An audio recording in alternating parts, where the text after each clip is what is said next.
Risto Sarvas has studied the past decade the social uses of everyday domestic photography. He was a visiting scholar at University of California in Berkeley in 2002 and visiting research fellow at the University of Surrey in 2009. Currently, he works as the head of the user experience and service design at Finnish software company Futuris Limited. I'm not sure I pronounced that correctly, but he also works 1 day a week as a senior research scientist at the Helsinki Institute for Information Technology at Aalto University in Finland. So, very welcome, Risto.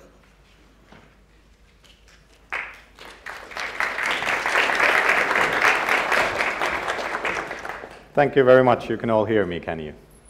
Okay, great. Thank you for the kind words, and I'd like to take the opportunity quickly to thank you three over there, Merja and Elisabeth and Kaisa, for this excellent venue and this lovely building that we can be now, and for the conference as well. So, good morning. My name is Risto Sarvas, and I have kind of two hats on. So, for the past 10 years, I've been a researcher at Helsinki Institute for IT. My background is in software engineering and studying digital technologies and building stuff. So one of the things I have been involved in building was a photo sharing system in early 2000, and at its best it had about 300,000 users. So I'm proud of having kind of my practical knowledge as well. And about the practical knowledge, 1 year ago I changed mainly from my academic career to a more consulting career, and now, as Kaisa said, I'm the head of service design at a Finnish software company called Futuris, where we build software services and applications. Let me start with a story before going to the presentation. This is a story. This was a former colleague of mine while I was staying in the UK, and her son, in his early teens, went to this summer camp. And she gave her son a disposable film camera, something like this here in the picture. And when the son came back, it was maybe a 1 week camp or something like that, like teenagers do, he just threw all the laundry on the floor and also the disposable camera. And then the mother asked that, why did you throw it away? Didn't you take any pictures with it? And the son was, yes, I took pictures with it. And then the mother was, should we take this camera and develop the pictures? And then the son got really confused. He didn't really understand what his mother talking about.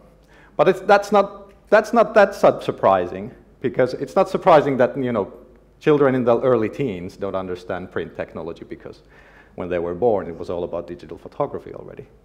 But what I find really surprising and thought-provoking about this story is the fact that what did the son really think when he threw away the camera? Obviously, if he had taken pictures with it, he still threw it away without wanting to see the pictures in any format at all. So we can kind of suppose that for him, the camera had already served its purpose. And the purpose being the social interaction while taking a picture. Maybe having his friends guiding them to, sit together, why don't you make a funny face, and then taking the picture. And that was what the device was really for, maybe for him. Because he didn't have any interest in seeing the actual pictures. The whole thing was about the activity while taking the picture, the kind of communicating the togetherness. We are a group. I want to take a picture of you. You're important to me. So the device for him was all that. And I think that's really thought-provoking. If the images are totally secondary for this generation, at least in this example, it really makes us think that what are the images for? What people do with these devices and so forth.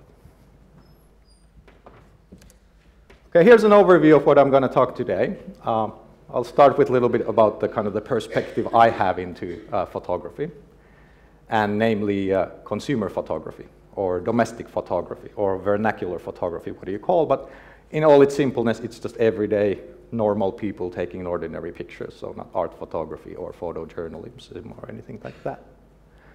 And the kind of key things that I have more about in the next slide is the combination of business, the technology, and what people actually do with them. And if we look at these three things as a combination, we can look at the history of consumer photography as having these three dominant paths. that happened in the time, and I'm going to quickly go through all of them from this perspective. And then, in the end, focus a little bit more about the digital path, the path that we are right now on, which is, of course, changing a lot of things that we do. It's changing more or less all of our professions, or at least we're thinking about things. And we've been talking about these yesterday, and we're going to talk more about these today. And then I'm going to a little bit shed light on some of the current, what I call current drivers, what are shaping the current business technology use combination, where I believe that the industry is going, if you will. And then in the end, kind of having some good questions which are quite obvious, and then maybe having some ideas how to answer those. Okay, this is kind of the theoretical framework, if you will. This is the framework I used in my book, which I co-wrote with David Froelich, which we published a year ago. And it's really, if we look at consumer photography, we need to focus on these three things and how they interact with each other.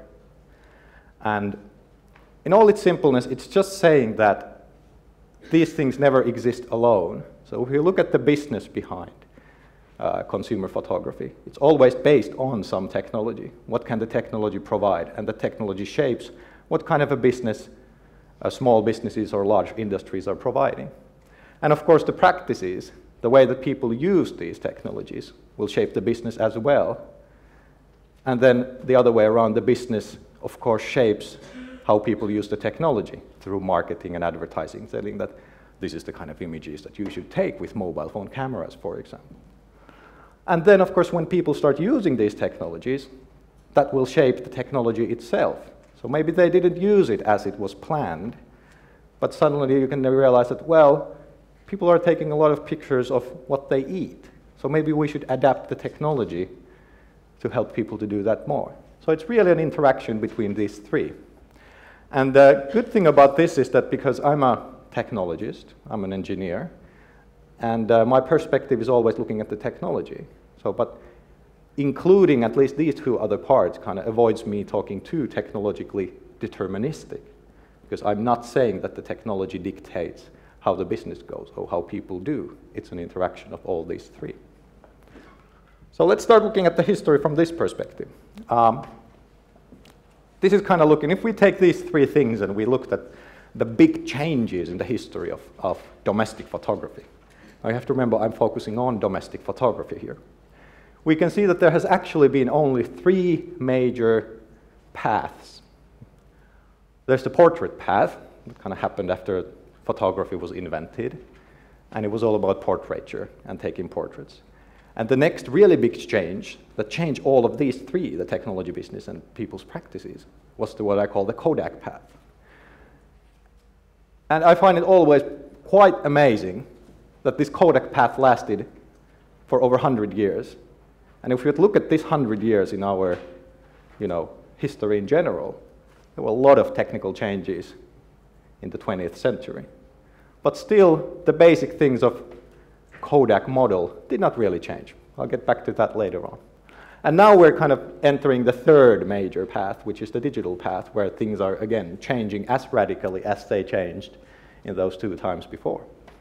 And there in the middle, I have some kind of highlights that have happened and which have been kind of major milestones in this history as well. Well, let's look at the portrait path first. So starting from the 1830s, the invention, all the activity of people coming up how to record the actual image that you had in the camera obscura. Going all the way to the 1890s when Kodak started being, Eastman Kodak Company started being really successful and really changing what's going on. And of course, I guess all of us are more or less familiar with the history of photography, but I hope I'm kind of bringing a little bit more, a different angle into this, and especially kind of bringing the business perspective into it. And of course, when the invention of photography didn't happen in a vacuum, it happened because there was already an existing business of portraits, of taking portraits, making portraits, having portraits. People wanted to have portraits of themselves. Maybe it was the middle class kind of aspiring to look like the aristocratic class, kind of a status symbol and so forth. So that was really, if we look at, for example, Daguerre, who is kind of one of the inventors of photography. He was very business oriented. He definitely saw the business opportunity that if he can automate portraiture, he's going to make a lot of money, and eventually he did.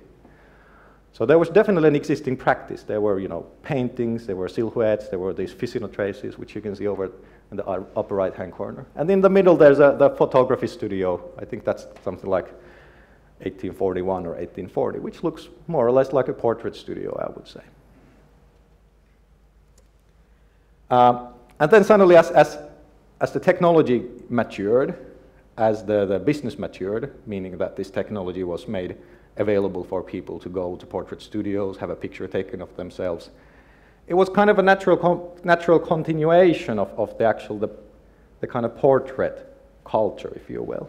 And you could see that what people took, they were portraits of their family, portraits of like an acting group, a theater group there in the upper left-hand corner, and all this group portrait taking. You have two Civil War soldiers there.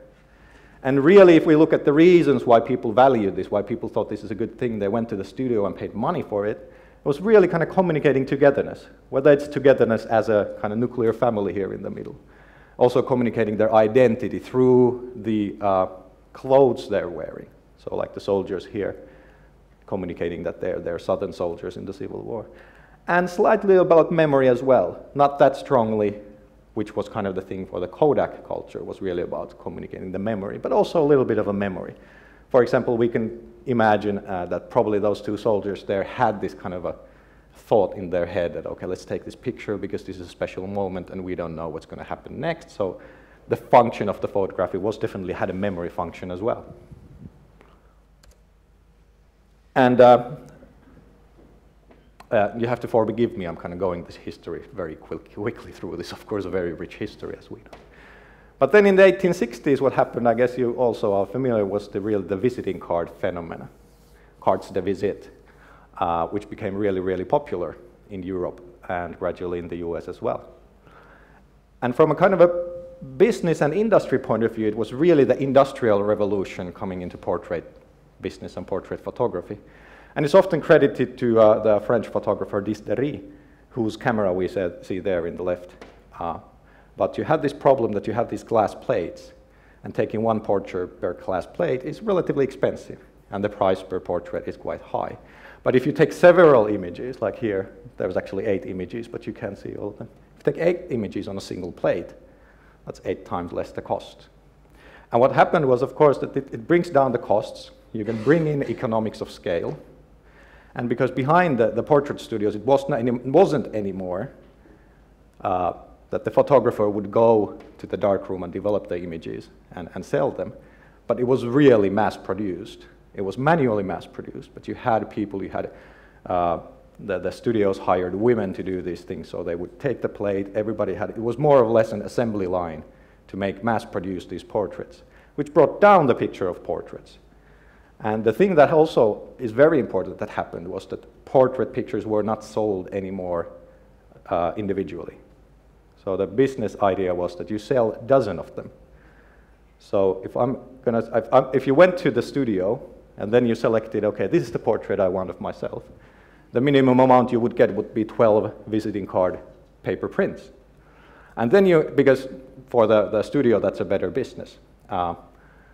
And then what you would get is that you suddenly have 12 prints of yourself. What do? You start kind of exchanging them. You start distributing themselves with other people. Maybe we exchange prints. I give yours, you give me mine back. And in practice, you end up with a lot of carte de visite prints. And you could buy other prints from the bookshops and the newsstands as well. You get prints of Stanley over there, the famous explorer, Queen Victoria. And what happened gradually was that there was another kind of a business idea, was that, okay, what people need is somewhere to put these prints. And that was really the birth of the family album in the 1860s, where you put into album all these prints. And there's an example there in the upper left-hand corner. And if we kind of summarize in just a couple of bullets the whole portrait path, it's really about when photography was invented. This is from the perspective, again, of the kind of the ordinary person who could afford the portraits. Is first of all, there were studio portraits, all of them, and this is going to change, of course, soon. It was about carte de visites, it was stereographs, it was paper prints, and so forth. And it was pictures of your family and yourself, but also of celebrities, exotic places, sceneries, and so forth. And the big change that happened was that from singular metal plates, it went to these mass-produced prints. That was a major change as well. And it changed also from this kind of a craft profession into this mass-produced business. And this is, of course, where George Eastman, the American entrepreneur, kind of found his, came up with his invention, which was, if you look more deeply into the history of Kodak, it's much more complex than, we ordinarily think. We always think that, okay, Eastman came up with the camera and that changed everything. But actually, he failed once before with the camera. This was his third camera, and he was targeting kind of amateur photography. He wasn't targeting everyday consumers. But the only market segment, if you will, that was left was ordinary people, and he was also almost like driven to go there. And I would say that Eastman's invention was not the camera. The camera was important, of course, but the invention was the business model. How do you make a viable business? And he was already in the 1880s, he was looking for a monopoly. How do you make a monopoly out of photography? A really good, viable business. And it was the business model. It was the business model that the central thing was the film roll. And already in the 1890s, if you look at the figures, you can see that it was the film roll that was bringing much more money to the company than the actual cameras. And then the part of the history, of course, 1888, they released the camera. They called it the Kodak. The camera cost $25, and I calculated that it's roughly about 4,000 crowns nowadays, which again, that's a lot of money. So, to say that Kodak made photography available for everyone is okay, but you have to remember it took maybe 20 years. That's a lot of money. Not everybody could buy that camera. And actually had a film roll that had 100 images. There were those circular images there. And you would send the whole camera to Rochester, where they would process and put in the new film roll and send it back to you with the prints as well. And now if we look at hindsight at the Kodak path, if we looked at what was kind of characteristic of the Kodak model of photography, which dominated consumer photography for the whole 20th century. Well, first of all, the technology was very photocentric. The only thing you could do with these pieces of technology, the camera, the film roll, and the prints, was photography. You couldn't do anything else. Well, I guess you could use the prints to stable your table or something like that, but still, it was all designed for this one purpose. Which kind of sounds stupid now, doesn't it? But once we go to the digital thing, you can see that that's a major change that's happening at the moment. And then, as I mentioned, for Kodak, the purpose of the camera was to sell film. There were no other uses. And I think this is really important to bear in mind. That if we look at especially Kodak, which was the #1 industry player here, they were in the business of selling cameras, but the only purpose of selling cameras was to sell film.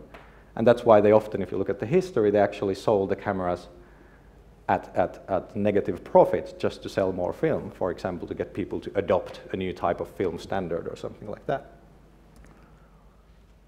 And going to the business, it was really kind of, need to underline, it was also a very photocentric business.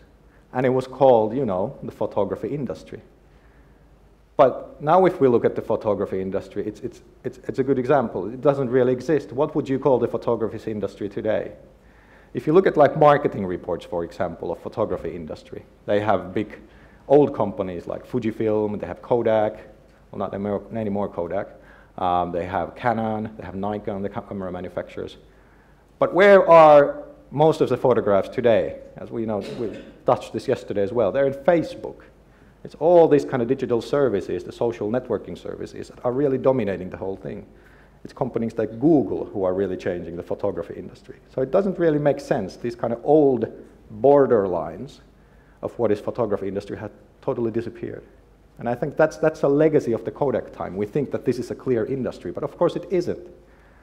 And you can of course then look in the mirror and ask yourself that if you are in the photography archival business, does that mean that you need to rethink your boundaries as well? And I think that's why we're kind of together here thinking about this. What does it really mean that all these kind of, these borders, these walls that were put up, a lot of because Kodak was a dominant industry, are now kind of falling apart. There are no boundaries anymore.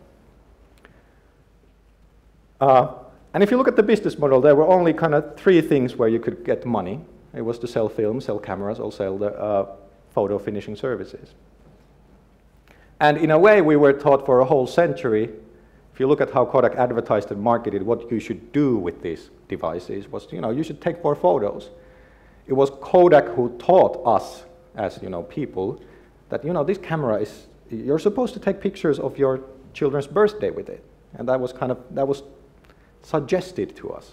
This wasn't there before Kodak and the other companies kind of started coming up with uses and coming up with good ideas where this would be, with this technology could be used. And of course what came up with this photocentric practices, kind of a normative, and yes, a widely adopted kind of visual language, a practice of making family photos.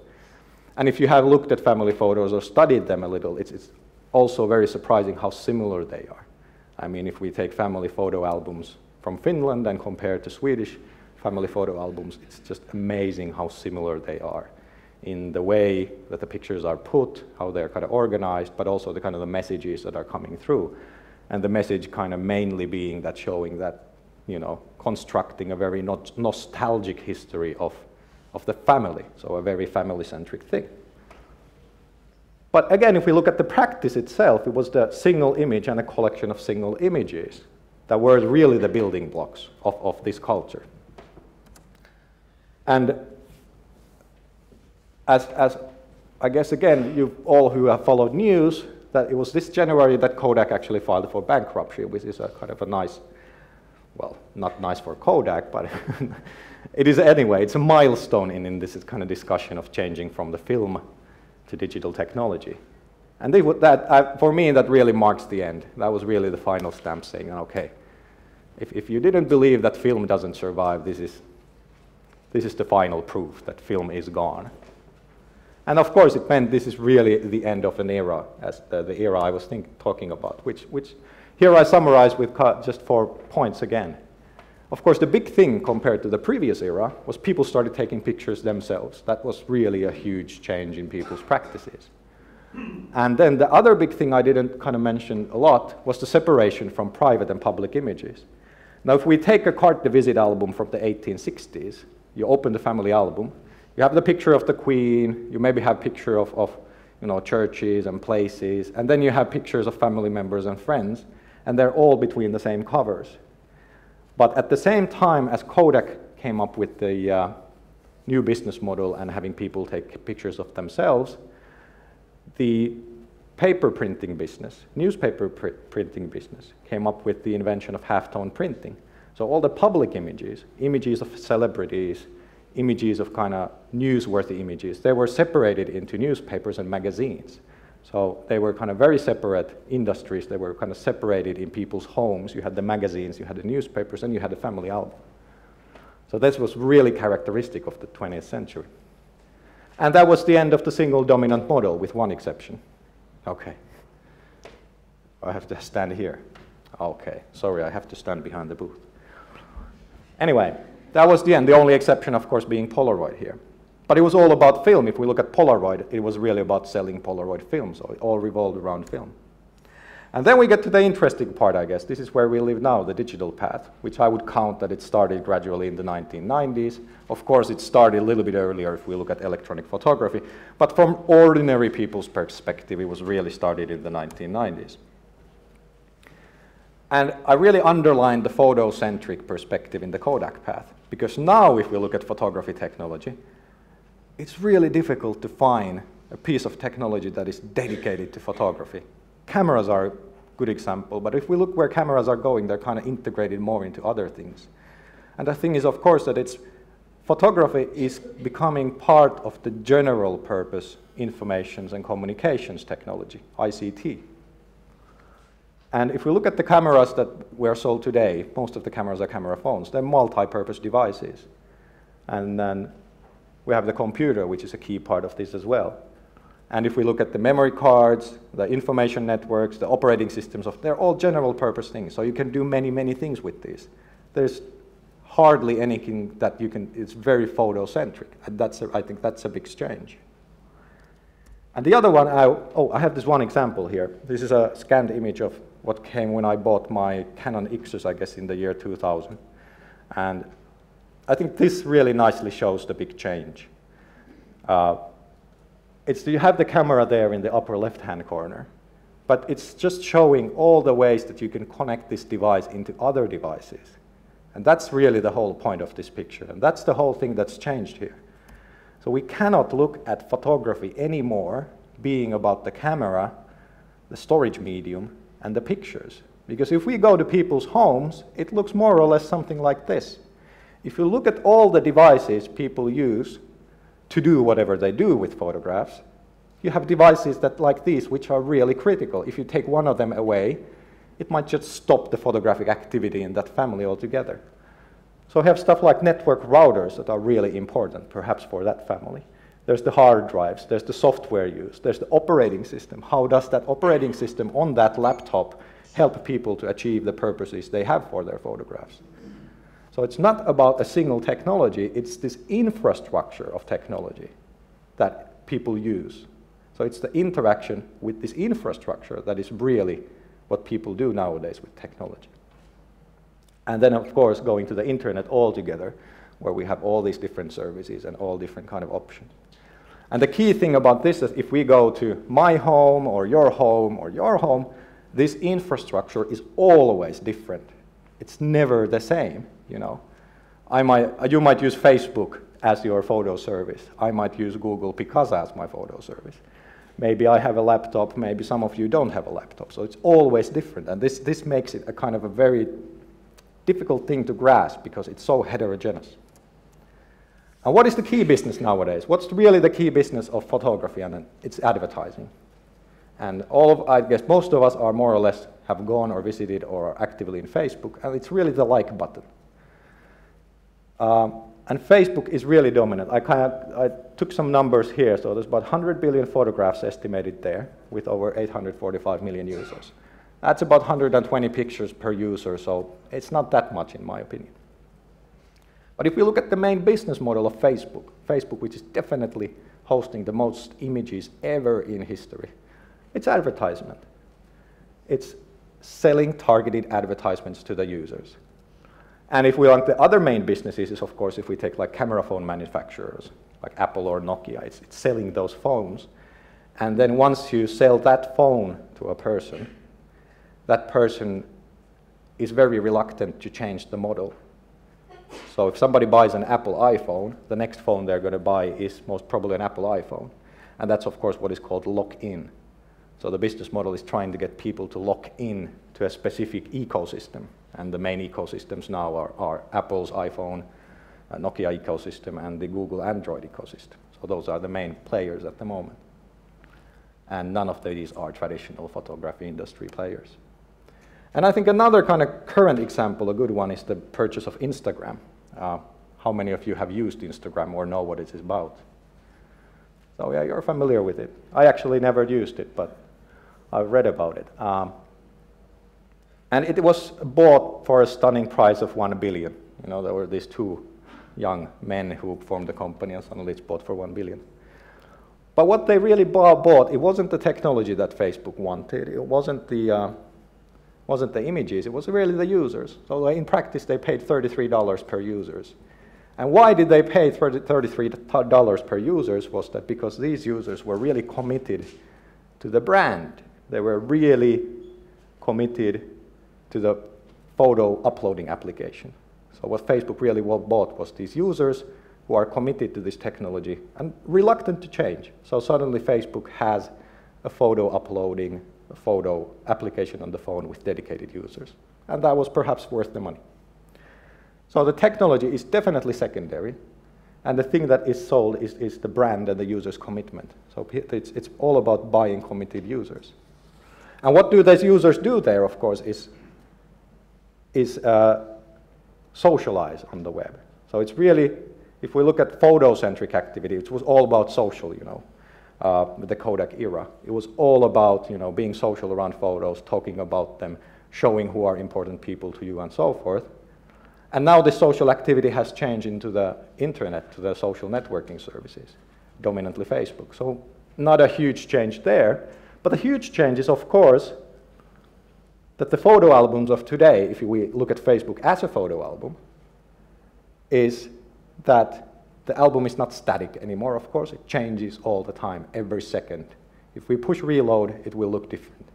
It's not a singular object. It's this network. It's this kind of hard to grasp big thing that you can't really get hold of. And people actually have very limited control over it. So if you have read the news and then the criticism towards Facebook, it's that people don't have any control. Facebook changes the whole system and people will adapt to that. And those are big changes if you compare this to a traditional photo album.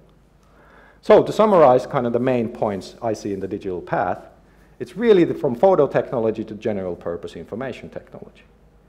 And it's really about opening the floodgates.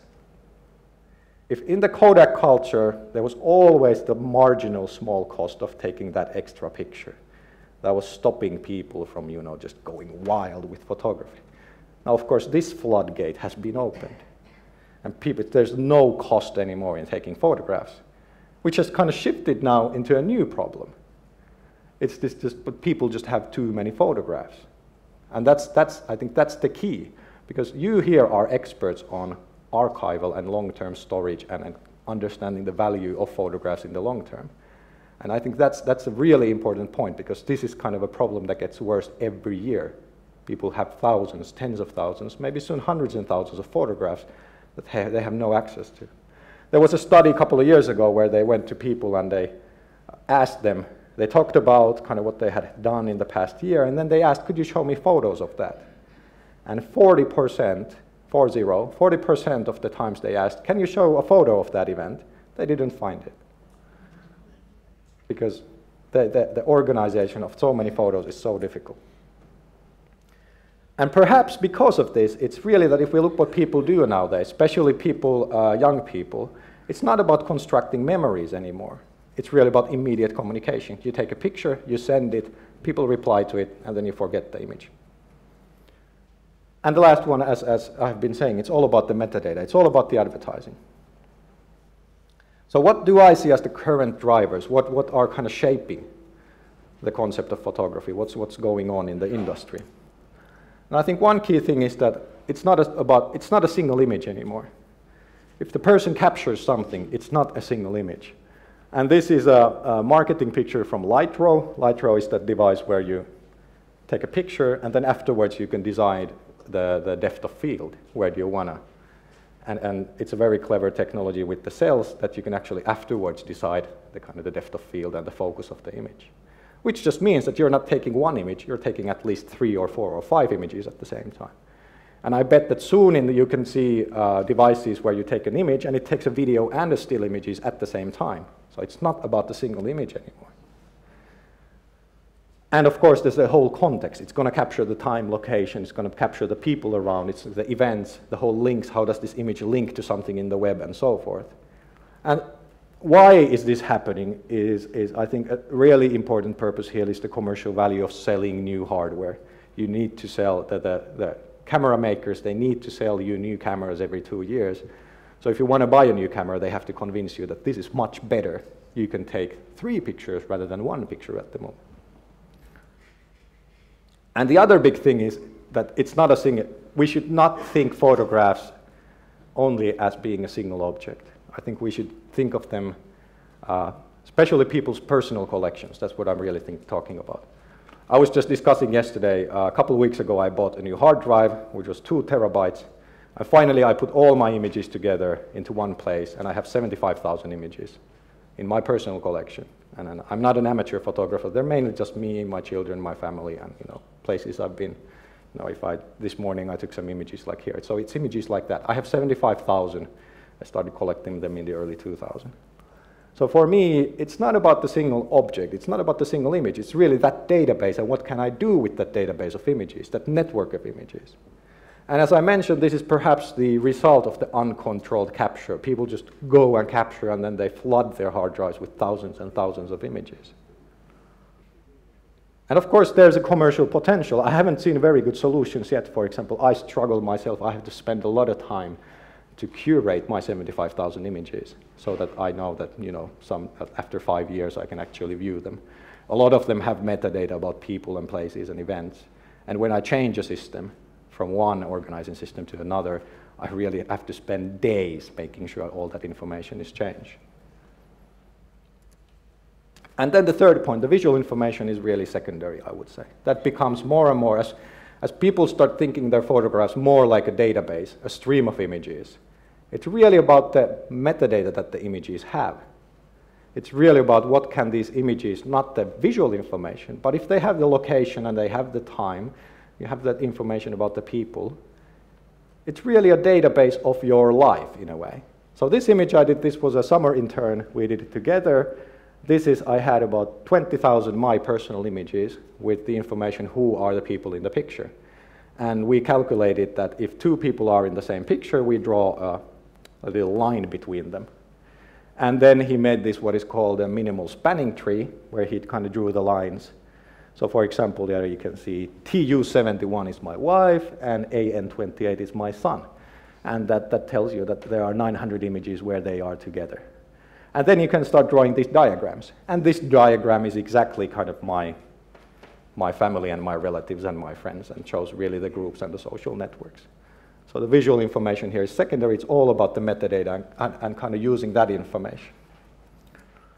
So let's go to the last part is kind of the good questions. I think these are the questions you and me and other people as we kind of think how to archive these images, how to collect them, how to present them. Where and how to archive kind of petabytes of information. So the information is growing. It's not about gigabytes, it's about terabytes. It's really about petabytes soon. How to collect people's personal digital media. How to display and exhibit this kind of digital media. If it's this infrastructure that is required, it's not about the single images. How do you exhibit that? How do you display that? And a couple of pointers, I think, I started thinking this personally. And the first, of course, is thinking about cloud storage. And I picked up some just prices and how much does it cost. And you have different services for cloud storage and like Dropbox, Amazon has this service, and Microsoft SkyDrive. Serious kind of services for serious businesses as well. And I would say do not even think about hosting digital photos yourself, just outsource it. Now if we calculate the cost of it, let's say that I had the 75,000 photos, which is 500 gigabytes. I just calculated the standard storage, which is $0.125 per giga. That would cost me $63 a month. That's, personally, that's a little bit of money. But if you think of as an institution storing, let's say 200,000, even a million photographs, that's not a lot of money. And the good thing is that these, then also you outsource the storage and you outsource the infrastructure update. They're going to take care of the security. They're going to take care of the updating the infrastructure. Of course, what they do not solve is the standard problem, the format problem. You still have to solve the problem of is JPEG the right format 20 years from now. The other one is the crowd. This is a good phenomenon happening. I took an example. This is from the Guardian magazine. And when the first image of the Britain's Prime Minister's new renovated apartment came, there was this image of Mrs. Obama and Mrs. Cameron. What they did was that they crowdsourced it, hey, let's look at the DVD shelf. And they asked people to try to figure out what are the DVDs in the Cameron family. And I think that was a good idea. I actually tried to find, did they ever solve it? I never found it, so I think it wasn't that much of a success, but it was the good idea. And you kind of get the point that you go, let's have these, let's engage people in these things, and even in kind of a funny and kind of playful way. And this is another example I was involved. This is a two Finnish freelancer journalists wanted to put up this service where they ask people and talk with people over the internet what would be a good article, kind of a quality journalism article in magazines, and then they go and write those articles and sell them to the magazines. And this is an example where they kind of crowdsourced it and talked about it with people, and people get comments, and then they made an actual article about it. So kind of opening up that whole process for people to participate and give ideas. And this is the slide, I left it intentionally open. I'm really glad, because I think the Sarah's example yesterday about the Beckgun in the wall in Copenhagen was a really good example of how to engage people with archives in new ways, how to get people to contribute material that might be worth archiving, and finding kind of new ways. You maybe get new problems, but at least you get new ways. You get kind of new thoughts and ideas how this technology gives new opportunities. because people still, they have the issue that they want somebody to curate their personal collections, because it takes a lot of time. They're hoping that it will be automatical and they can just buy something to do that. People want new ways to express themselves. That's of course what's happening if you look at especially teenagers and the picture sharing. And then the third one I think might be relevant. People are really looking for a long-term kind of a trustworthy solution. If there was a good solution with a relatively low price tag where I could just send all my images, I would definitely do that. And I guess the main point is the last one, is that I would just encourage to experiment. There is no solution yet. Don't wait for there to become a really good solution for archival or displaying. Just go and experiment, and I bet that all of you are doing this and thinking this, so I think that's really important, to kind of push the boundaries, find new ideas, see what brings new people to archives, to interact them, to kind of contribute to them. So here's a summary. This is I guess my last slide. It's really about, I would suggest, think about databases and networks of links. Don't think about single images. The second one is, of course, which is quite obvious for you, I guess, is collect the context, collect the metadata. But not just the metadata, maybe the context. Let's take the wall, for example. It's really important to understand the context of where it was built, why it was built, what was the physical context around it, because that's going to tell you a lot about those images if they look in the future. Again, I emphasize, there's no long-term solution for personal archival, and you people are the experts on archival, and I don't have a good connection yet, but I believe there's something to think about. And then you can rely that there will be more and more and more data all the time. The devices will capture more data.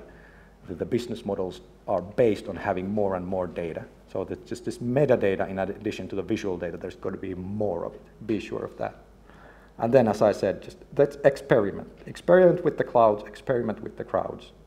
That's the way to go. Okay, thank you. I hope we have, I'm 1 minute over time. I hope we can take a couple of questions. Yes, we have time for a few questions. We were running a little late when you started, so it's okay. We have about 5 minutes. Any questions?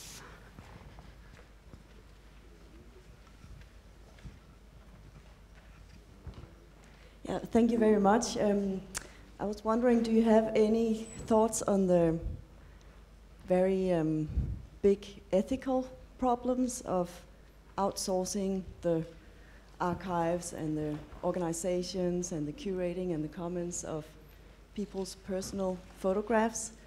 I know that's something that everybody deals with working in archives, but yeah, when people upload their personal photographs also of themselves and others, and you gave the example of the videos in the background, there are clearly some political, ethical, copyright related problems that, yeah, if we as institutions don't take that responsibility, who can do that? Well, of course, I think everybody, and especially US institutions, should take that responsibility. But those things are changing as well. I think we have solutions like Creative Commons was mentioned yesterday. I think that's a good solution to look into. There's a lot of debate in Finland at the moment going on, for example, about Creative Commons and the copyright holder association. So it's an ongoing negotiation. Those things are changing. And if you want to be active in that change, again, I kind of, just, experiment. Don't break the ethical boundaries necessarily, but, build something and do something, and then you can find that, okay, this is a legacy way of thinking. This needs to be changed, and then become kind of an active part of that change. I don't necessarily have a solution for those problems, but for example, if you think that outsourcing your archives to a third party, something like Amazon, is that an ethical problem? Well, now I guess most probably, many of you are outsourcing the maintenance of your personal servers and storage to already a third party. So is that such a huge change that the data would rely there? And I'm saying that if all businesses are doing this, where they are shifting their business critical data to a third party service, I think that those concerns are something that these service providers will answer to that. They will do and they will change so that people can trust these services. I hope that gave you some answers.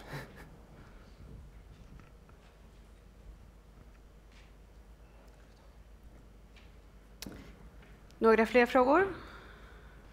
Okej, men då... Okej, vi kör en snabb fråga till. Ja, okej, 2 frågor. Väldigt kort. Suddenly there was a lot of questions.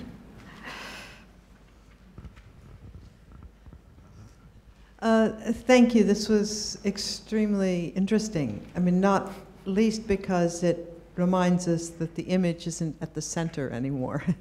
It's the practices of photography and how photographs are used. One thing I would like to take exception to, however, is the point that it's exclusively about social communication. Because I think we can see in these practices that memory is still very important. That one of the reasons people do these acts of photography is in order to place themselves physically in a memorable moment to help them remember. And the importance that you brought out of the metadata, I think, is also part of that. We can, I think, see it as a shift from the image to the experience.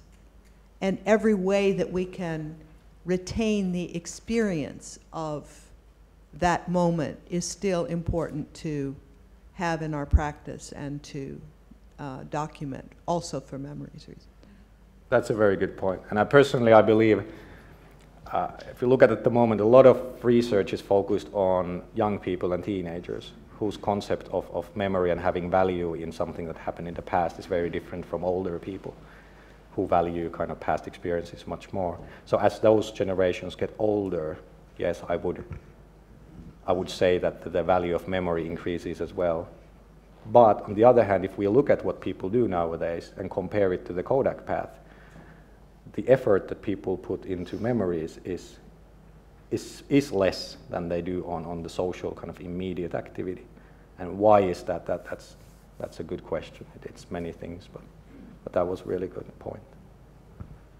There was one more question, I guess. Yeah. In the Soviet or in Russia, they have these atomic submarines in Murmansk, and the state didn't pay the electricity company, so they shut down the electricity to the submarines, so they almost had the China syndrome in the boats. And what happens with the pictures where we can't guarantee funding? For example, if you outsource the storage of the pictures and you can't guarantee the funding of keeping them alive, how long will they remain in the storage after you cease or you end paying? I mean, do you think it's a good idea for the various states to guarantee the lives of these pictures taking that we want to preserve, or do you want, or do you see another solution? Of course, I think it's a good thing that the state, us as the taxpayers, but it's all then becomes a political question, you know, and it's really about where the state puts its money.